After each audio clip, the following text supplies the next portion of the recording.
Jesus Nazareno. Tayo ngayon ay magtipon at sambahin ang poon. Magdiwang tayo sa ating debosyon, purihin ang Panginoon. Viva Panginoon Jesus Nazareno, awit at papuri alay namin sa'yo. Dinggin ang dalangin at pagsamo ng bayan mo. Viva Pong Jesus Nazareno.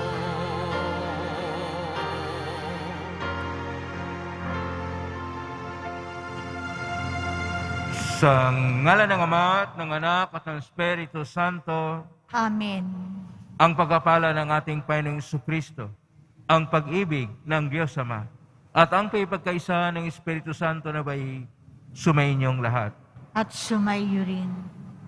Mga kapatid, ngayon ay araw ng ating pong Jesus Nazareno. Gunitain din natin si Santo Tomas de Aquino, isang pari at pantas ng simbahan. Isama po natin sa misang ito ang mga intensyon na naitala para sa misa ngayon. Ang inyong mga intensyon kayong narito sa loob at sa labas ng dambana ng itim na Nazareno, kay mga nakiisa sa amin sa pamagitan ng Mass Online, sa iba't ibang social media, pamagitan ng Facebook Live, YouTube, Twitter, at iba pang mga social media dito sa ating bansa at sa iba't ibang dako ng mundo, at sa mga na cross-posting na mga chapels, groups at communities. Atin pong isama sa misang ito ang intensyon at mga intensyon ng mga pamilya at mga frontliners. Isama rin sa misang ito ang matagumpay na paglakbay natin bilang simbahang sinodal. Mga kapatid, ang pagkasala ni Haring David ay ginagamit pa rin ng pagkakataon na maituwid upang mula sa kanya ay magkaroon ng pagmana ng isang kaharian na magiging bahagi ng linya na magdala ng isang manunubos. Ang manunubos na magtayo ng paghahari ng Diyos na gaya ng isang butil ng mustasa na inihasik ng Diyos na hindi malaman pero lumalago dahil sa pananalig ng mga tao na siyang tugon sa dakilang pag-ibig ng Diyos. Sa mga sandali na tayo'y nagkukulang at nagkasala dahil hindi natin ipahayag ang pagsasaksi sa buhay, panampalataya at pag-ibig, dumulog po tayo sa mga Panginoong nagpapatawad ng lubos. Sinugong tagapagpagaling sa mga nagsisisi, Panginoon, kaawaan mo kami. Panginoon, kaawaan mo kami. Dumating na tagapag-anyayang mga makasalanan ay magsisi, Kristo, kaawaan mo kami. Kristo, kaawaan mo kami. Nakakaluklok ka sa kanan ng Diyos Ama para ipamagitan kami, Panginoon, kaawaan mo kami. Panginoon, kaawaan mo kami. Kaawaan tayo makapangyarihang Diyos. Patawarin tayo sa ating mga kasalanan at patnubayan tayo sa buhay na walang hanggan. Amen. Manalangin tayo. Ama naming makapangyarihan, mong maging katangay-tangi sa San Tomas de Aquino, sa paging uliran sa kabanalan at pagiging mahusay sa banal na karunungan. Ipagkaloob mong itinuro niya ay aming matutuhan, at ang kanyang ginawa ay aming magampanan sa pamagitan ni Jesucristo, kasama ng Espiritu Santo magpasa walang hanggan.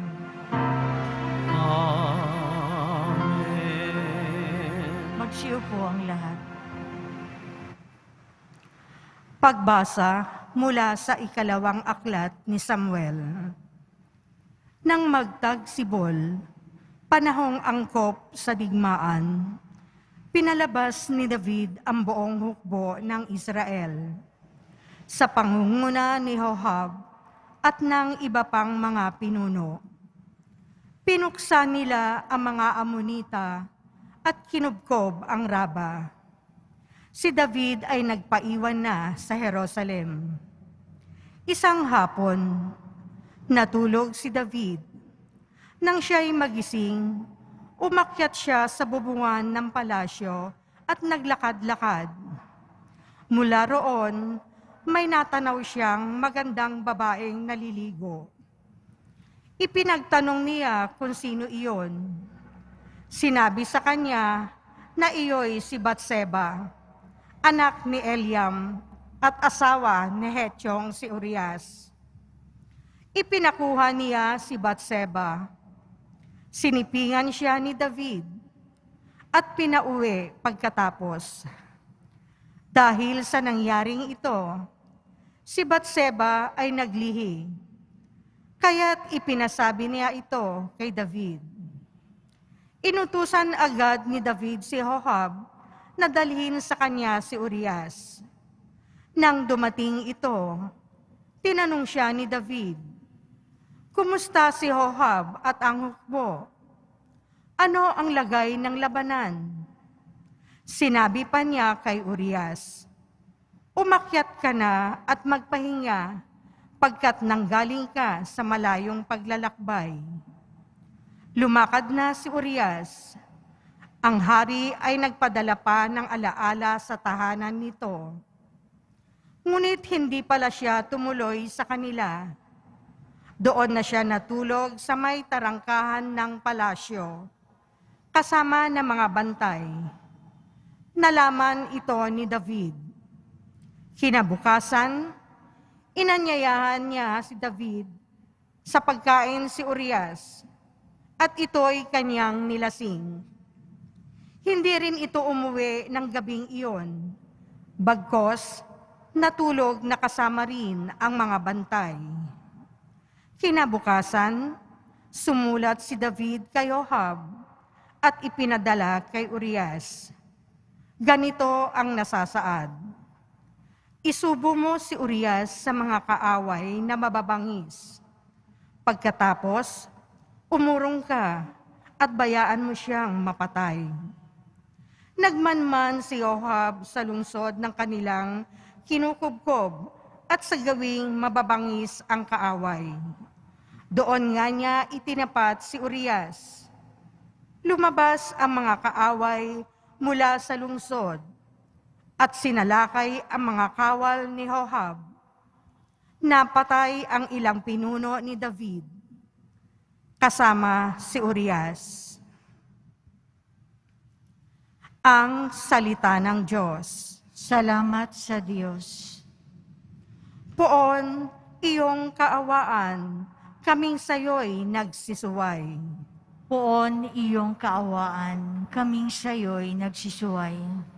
Ako'y kaawaan, o mahal kong Diyos, sang-ayon sa iyong kagandahang loob. Mga kasalanan ko'y iyong pawiin, ayon din sa iyong pag-ibig sa akin. Linisin mo sana ang aking karumhan at ipatawad mo hiyaring kasalanan. Poon iyong kaawaan, kaming sayo'y nagsisuway. Ang pagsalansan ko ay kinikilala, laging nasa isip ko at alaala. Sa iyo lang ako nagkasalang tunay, at ang nagawa ko'y di mo nagustuhan. Poon iyong kaawaan, kaming sayo'y nagsisuway. Kaya may matuwid ka na ako'y hatulan, marapat na ako'y iyong parusahan. Ako'y masama na buhat ng iluwal, makasalanan na nang ako'y isilang. Poon iyong kaawaan, kaming sayo'y nagsisuway. Sa galak at tuwa ako ay puspusin, at muling babalik ang galak sa akin. Ang kasalanan ko'y iyon ang limutin, lahat kong nagawa'y masama'y pawiin. Poon iyong kaawaan, kaming sayo'y nagsisuway. Magsitayo po ang lahat.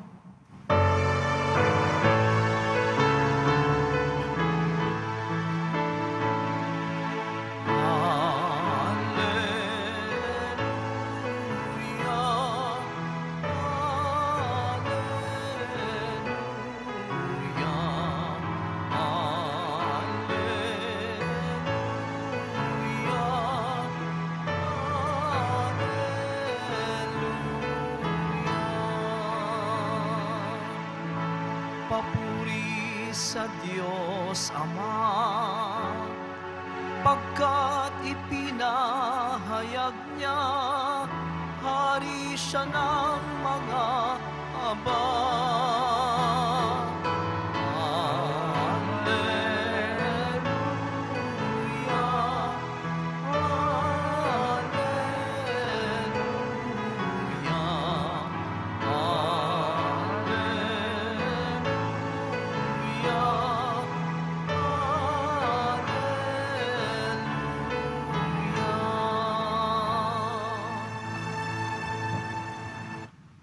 Sumainyo ang Panginoon. At sumaiyo rin. Ang mabuting balita ng Panginoon ayon kay San Marcos. Papuri sa iyo, Panginoon. Noong panahong yon, sinabi ni Jesus sa mga tao, ang paghahari ng Diyos ay mayroon sa isang nagasik ng binhi sa kanyang bukid.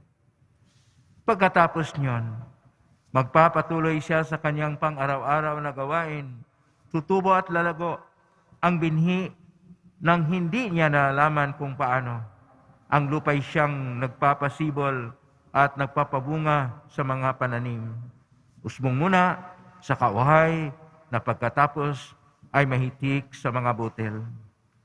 Paghinog ng mga butil, agad itong ipagagapas sapagkat dapat nang anihin. Sa ano natin ihambing ang paghahari ng Diyos? Sabi pa ni Jesus. Anong talinghaga ang gagamitin natin upang ilalaman ito? Tulad ito ng butil ng mustasa na siyang pinakamaliit sa lahat ng binhi. Kapag natanim na at lumago, ito ay nagiging pinakamalaki sa lahat at puno ng gulay. Nagkakasanga ito ng malalabay anupat ang mga ibon ay nakapamumugad sa mga sanga nito. Ang salita'y pinangaral ni Jesus sa kanila sa pamagitan ng maraming talinghagang tulad nito ayon sa makakaya ng kanilang pag-uunawa. Hindi siya nangaral sa kanila nang hindi gumagamit ng talinghaga, ngunit ipanliwanag niya ng salinan sa kanyang maalagad ang lahat ng bagay. Ang mabuting balita ng Panginoon. Pinupuri ka namin, Panginoong Hesukristo. Magsiupo ang lahat. Magandang araw po, mga kapatid ko ni Kristo. Ngayon ay araw ng ating Panginoong Isus Nazareno. Palakpakan po natin ang ating pong Isus Nazareno. Atin pong pagnilay-nilayan ang mga kabuluhan, ang kahulugan sa pagbasa natin ngayon. Ang atin pong pagbasa ay tungkol sa paghahari o pamamahala. Dalawang klase po ang pamahala sa ating buhay. Pamamahala o paghahari ng tao at pangalawa, ang pamamahala o paghahari ng Diyos. Unahin muna natin ang pamamahala ng tao. Ang pamamahala ng tao ay atin po napakinggan sa ating unang pagbasa sa pangalawang aklat ni Samuel, Kabanata 11, talata 1 hanggang 17 na kung saan ipinapahayag ang isang buhay ng isang hari na pinakamatanyag, walang iba kundi si Haring David. Napakabait, napakabuti itong si Haring David, napakapopular. Isa lang po ang kanyang kahinaan, babae. At noong siya'y naglilibot paakyat doon sa kanyang palasyo, kanya pong nabusuhan si Bathsheba na asawa ng kanyang commander na si Uriah. At ang ginawa ni Haring David, inilagay sa frontline si Uriah at nakuha niya ang asawa ni Uriah na si Bathsheba na maging nanay ni Haring Solomon. Ano po ang nakuha natin sa kwentong ito? Mag-ingat kayong mga babaero dahil baka matulad kayo ni David. Iyon lang po ay biro. Ang tunay na kahulugan ay ganito. Ang paghahari ng tao ay puno ng kapusukan. At dahil puno ng kapusukan ang pamamahala ng tao, kunting mga pagkakamali na kilos, ito ay maghatid ng kasalanan. Si Haring David ay nagkasala, pero kahit na siya nagkasala, siya ay nagbabalik loob at nagbabago. Kaya pinatawad siya ng Panginoon.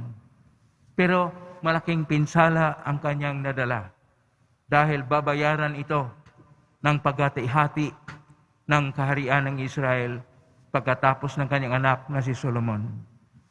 Dahil mula sa mali na pagpasya ng tao, ang paghahari ay paghahari ng kung saan kung anong kinahumalingan ng tao, ano ang hilig ng tao, yun minsan ay pinapairal sa pamamahala ng mundo o pamamahala ng tao. Dahil ang tao ay mapusok, marupok, ngailangan ito ng inspirasyon at kapangyarihan ng Diyos upang matuwid. Gaya rin sa mga pamamahala o pamamahalaan ng kasalukuyan sa buong mundo, mga marupok na tao, kung ano-ano kanilang pagpasya, ang tao na may maging biktima at magkaroon ng paghihirap dahil sa mga mali na pamahala ng mga kaharian sa mundo. Kaya, ang salmista ngayon sa ating Salmo 50 ay nalangin sa ating Panginoon, iyo pong kawaan, kaming sa iyo'y sumusuway. Ito yung hakbang ng pagbabago na kinakailangan na kahit marupok, mapusok ang tao, nailangan siya ng Diyos upang ang paghahari ng Diyos ay kanyang maranasan. Ang paghahari ng Diyos ay atin pong makikita sa ating Ebanghelyo nga ni San Marcos, Kapitulo 4, verso 26 hanggang 34, na kung saan nahambing ang paghahari ng Diyos, una, ng isang naghahasik, na ang paghasik niya ng binhi ay hinahasik lang po niya pagkatapos inaani. Pero ang nagpapatubo, ang nagpapayabong, ang nagpapabunga ay hindi po ang tao na naghahasik. Ang Diyos ang siyang gumagalaw upang magbunga ang ginagawa ng tao.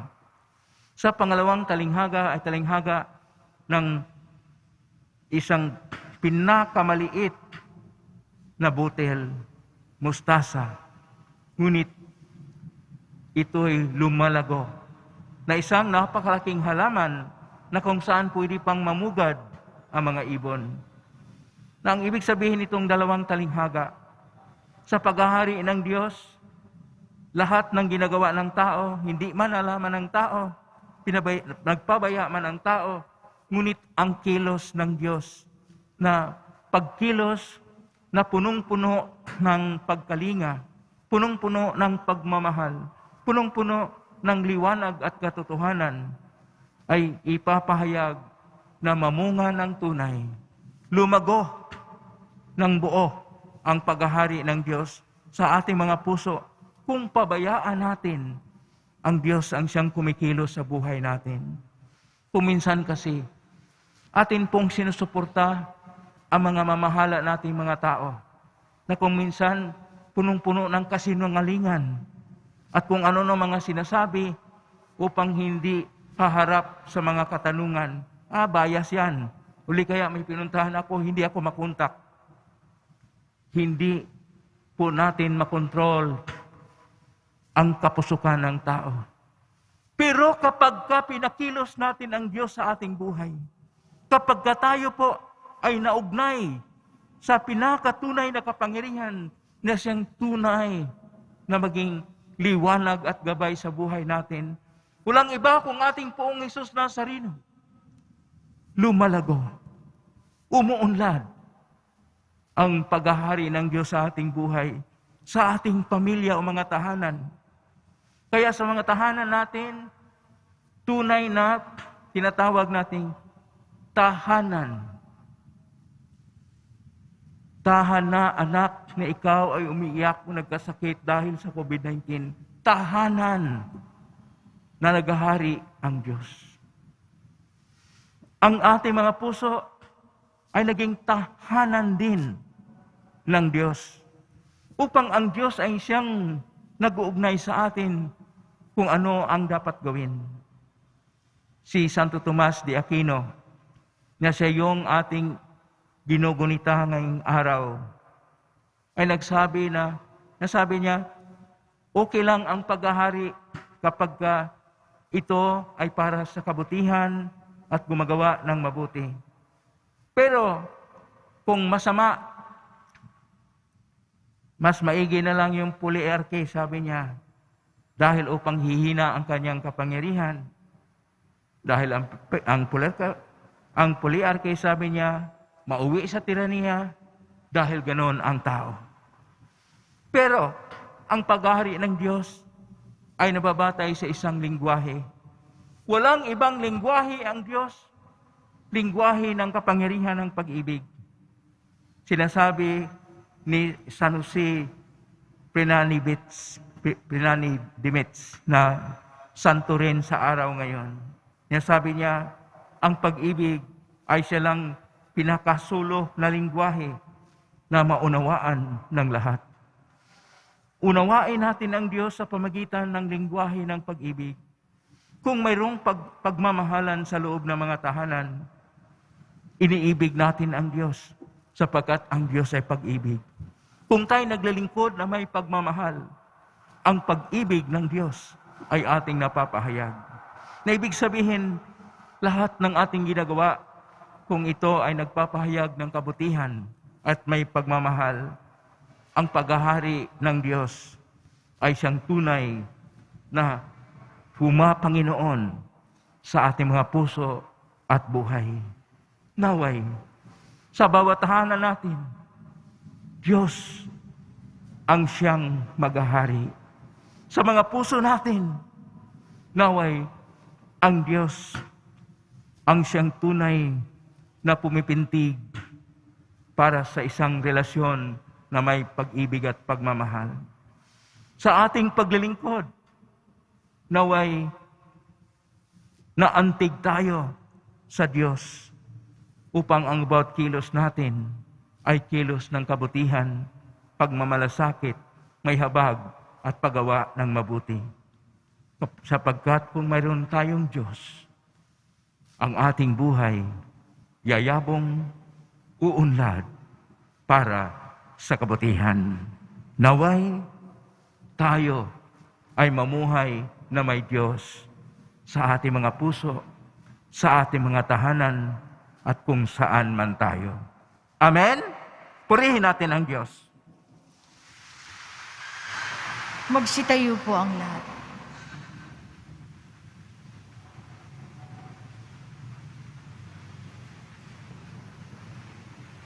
Minamahal ko mga kapatid, puno ng pag-asa at pananalig, manalangin tayo sa Diyos Ama na nagnanais na lumawak pa ang kanyang presensya sa ating buhay. Atin pong itutugon, Panginoon, dinggin mo ang aming panalangin. Panginoon, dinggin mo ang aming panalangin. Ang ating simbahan naway patuloy na umunlad at maging simbolo ng katarungan, pag-ibig at katotohanan sa daigdig. Manalangin tayo. Panginoon, dinggin mo ang aming panalangin. Bilang isang komunidad, naway hindi tayo maging pabaya sa ating buhay pananampalataya. Bagkos, asamin natin ang Diyos araw-araw. Manalangin tayo. Panginoon, dinggin mo ang aming panalangin. Ang mga pamilya, lalo na ang mga bata, naway lumago at lumaki sa pamamaraan ng biyaya at umunlad na sinasalamin sa kanilang buhay si Kristo. Manalangin tayo. Panginoon, dinggin mo ang aming panalangin. Ang mga may sakit, naway lumakas sa pananampalataya sa pamamagitan ng kanilang pagbabahagi kay Kristo, ng kanilang mga pagtitiis. Manalangin tayo. Panginoon, dinggin mo ang aming panalangin. Sa tahimik, idulog natin sa Panginoon ang ating mga pansariling kahilingan. Makalangit na Ama, tulungan mo kaming maunawaan ang kahalagahan ng panahon ng aming pag-iral. Niling namin ito sa magitan ni Kristong aming Panginoon. Amen. Magsiupo ang lahat.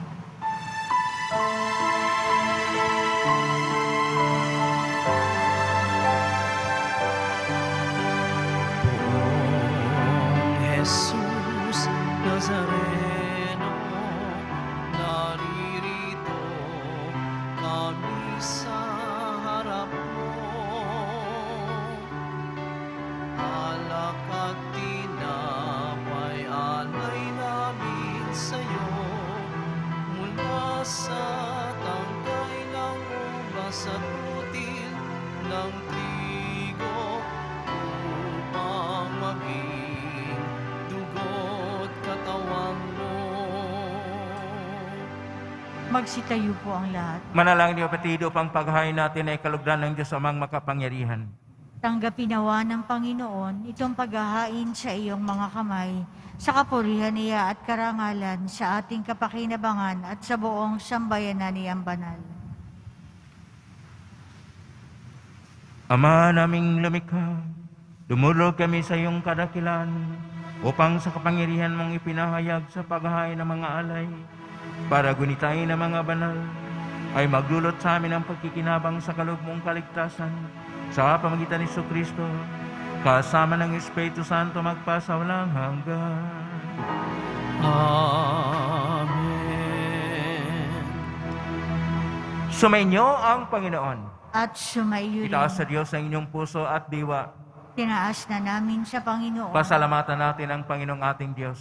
Marapat na siya ay pasalamatan. Ama ng pangyarihan, tunay marapat na kay aming pasalamatan sa pamagitan ni Jesucristo na aming Panginoon. Ngayong si Santo Tomas de Aquino ay pinarangalan sa pamuhay niyang tuutong oleran at pagiging masahan sa panungkulan, kaya't si Jesucristo na masahan sa katapatan ipinahayag sa pangisiwa na sambayanan. Ang mga malasakit na mga ulirang tagapangasiwa noon ay nagpapatuloy magpahanggang ngayon sa mga panahon kanilang iniukol, kaysa ng sumayang dito ay nagtitipon. Kaya kaysa namang hel sisiawit ng papuri sa langumpay sa kalangitan, kami nagbubunyi sa kadakilaan.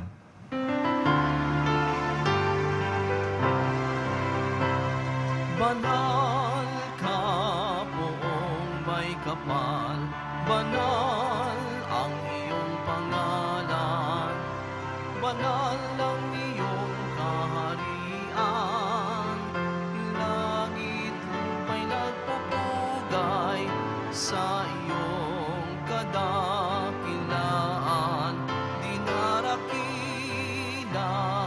ng lahat ang naparito mong anak, na siyang nagmulat sa bulag, sa pilay ay nagpalakad, at nakiramay sa lahat.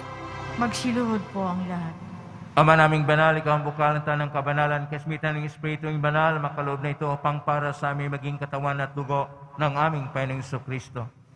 Bago niya, pinagtiisang ko sang loob na maging handog, hinawakan niya ang tinapay. Pinasalamatan kanya, pinaghati-hati niya yon, iniabot sa kanyang malagad at sinabi, "Tanggapin ninyong lahat ito at kanin. Ito ang aking katawan na ihandog para sa inyo."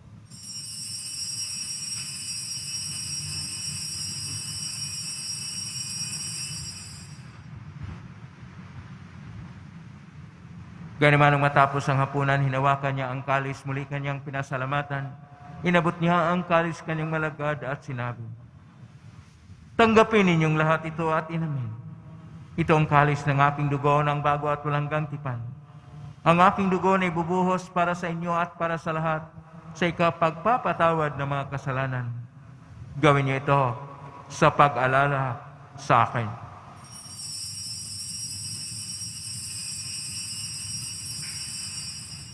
Magsitayo po ang lahat. Ang misteryo ng pananampalataya. Si Kristo'y namatay, si Kristo'y nabuhay, si Kristo'y babalik sa wakas ng panahon. Ama, ginagawa namin ngayon ang paglalas, pagkamatay at muling pagkabuhay ng anak, kahit naalay namin sa iyo, ang tinapay na nagbibigay buhay at ang kalis na nagkakaloob ng kaligtasan. Kami nagpapasalamat dahil kami minarapat na tumayo sa harap mo para maglingkod sa iyo. Isinasamo namin kami magsasalo-salo sa katawan at dugo ni Kristo ay mabuklos kaisa sa pamagitan ng Espiritu Santo. Ama, lingapin simbahang laganap sa buong daigdig. Pususin mo kami sa pag-ibig kaisa ni Francisco na aming Papa at ni Jose na aming Obispo at ng Tanang Kaparian. Alalahanin mo rin mga kapatid naming nahimlay may pag-asang sila'y muling mabuhay ganyan lahat ng mga pumanaw. Kaawaan mo sila at patuloyin sa iyong kaliwanagan. Kaawaan mo dipatin kaming lahat na makasalo siyang buhay na walang wakas. Kaisahan Malabirhin Maria, Ina ng Diyos, ng kabik ng puso niya ang San Jose, kaisahan mga apostol, ni San Juan Bautista, ni Santo Tomas de Aquino, ni San Roque, ni San Lucio Ruiz de Melo, San Pedro Calungsod at ng lahat ng mga banal na namuhay dito sa daigdig ng kalugod-lugod sa iyo. May pagdiwang nawa namin ang pagpupuri sa ikarangal mo sa pangitan ng anak na aming Panginoong Hesus Kristo. Sa pamamagitan ni Kristo, kasama niya at sa Kanya, ang lahat ng parangal at papuri ay sa iyo, Diyos Ama, makapangyarihan, kasama ng Espiritu Santo, magpasawalang hanggan. Amen, amen, amen, amen.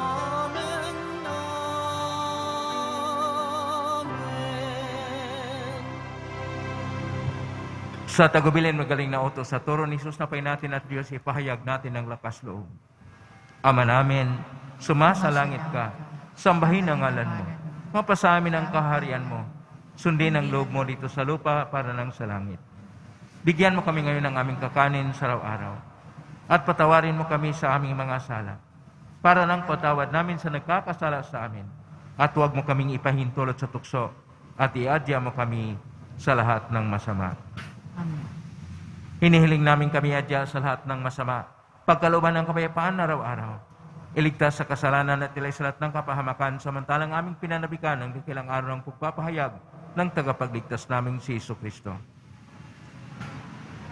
Sapagkat iyo ang kaharian at ang kapangyarihan at ang kapurihan magpakilanman. Panginoon Hesus, sinabi mo sa mga apostol, kapayapaan ang iniiwan ko sa inyo, ang aking kapayapaan binibigay ko sa inyo. Tunghayin mo ang aming panampalataya at huwag ang pagkakasala. Pagkalooban mo kami ng kapayapaan at pagkakaisa yun siyang kalooban kasama ng Espiritu Santo, magpa sa walang hanggan. Amen. Ang kapayapaan ng Panginoon ay laging sumainyo.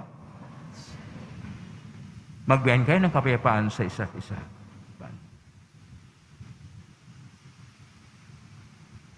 Kordero ng Diyos na nag-aalis ng mga kasalanan ng sanlibutan, maawa ka sa amin. Kordero ng Diyos na nag-aalis ng mga kasalanan ng sanlibutan, maawa ka sa amin. Kordero ng Diyos na nag-aalis ng mga kasalanan ng sanlibutan, ipagkaloob mo sa amin ang kapayapaan. Magsiluhod po ang lahat.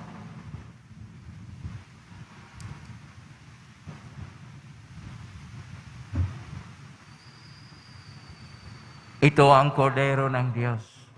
Ito ang nag-aalis na makasalanan ng sanlibutan. Mapalad ang mga inaanyayahan sa piging ng kordero. Panginoon, hindi ako karapat-dapat na magpatuloy sa iyo, ngunit sa isang salita mo lamang ay gagaling na ako. Katawan ni Kristo. Amen.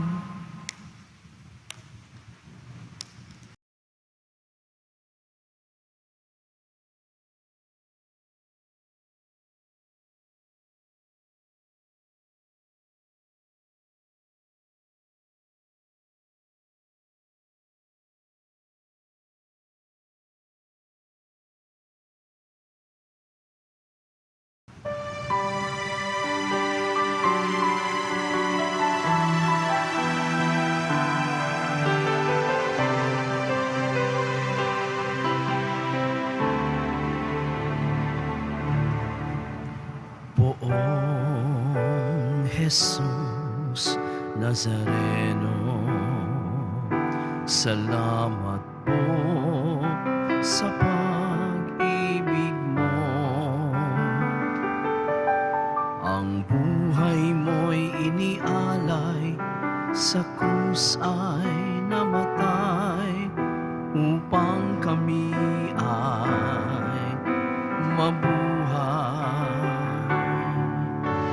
Poong Jesus Nazareno, patawad ko sa mga kasalanan ko.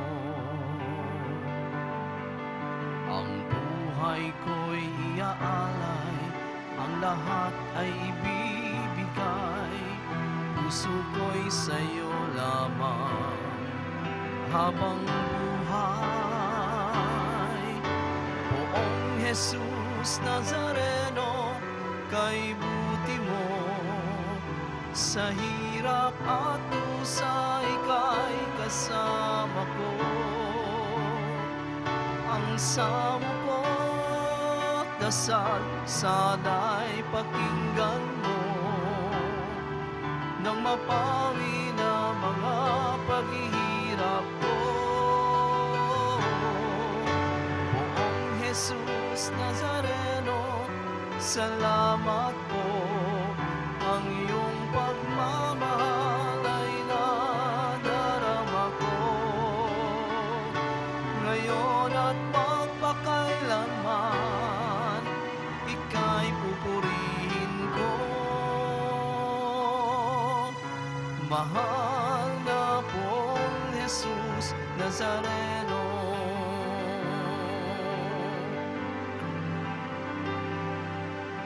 Poong Jesus Nazareno, kalugdan po ninyo itong kahilingan ko. Mabuhay ng mapayapa, ilayo sa lahat ng masama. Kaawaan niyo po kami umaasa. Poong Jesus Nazareno, patnubayan niyo po nawa't gabayan ako. Iligtas sa kapahamakan at tiyak na kamatayan, huwag po ninyo kami pababayaan. Poong Jesus Nazareno, kay buti mo, sa hirap at dusa ika'y kasama ko. Ang samo ko't dasal, sana'y pakinggan mo, nang mapawi na mga paghihirap ko. Poong Jesus Nazareno, salamat po. Ang iyong pagmamahal ay nadarama ko, ngayon at magpakailanman, ika'y pupurihin ko. Mahal na pong Jesus Nazareno,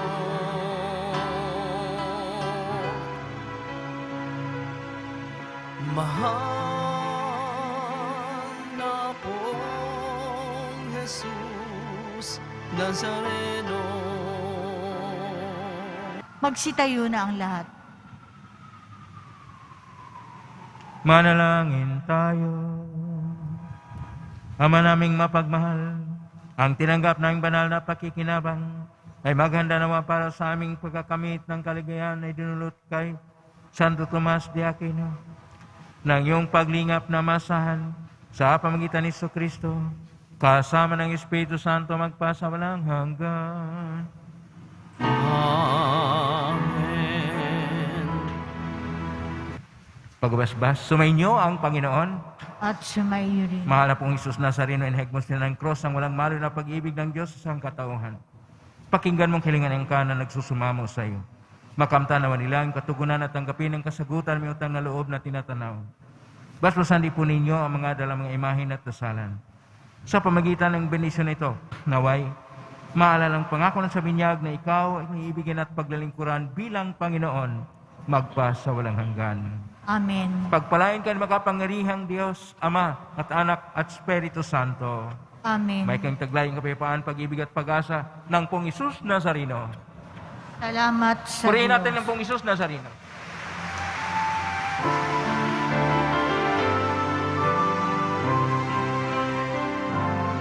Nuestro Padre Jesús Nazareno, sinasamba ka namin,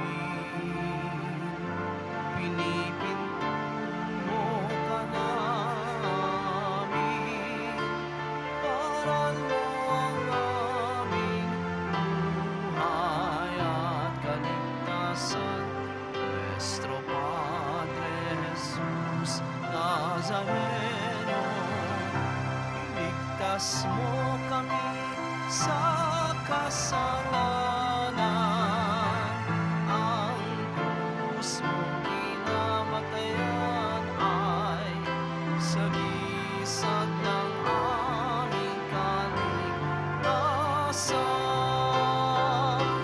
Nuestro Padre Jesus Nazareno, dinarangan ka namin. Nuestro Padre Jesus Nazareno, niluwalhati ka namin.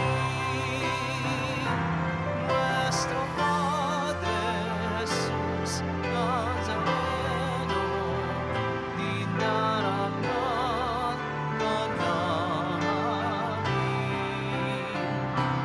Nuestro Padre Jesus Nazareno, niluwalhati ka namin.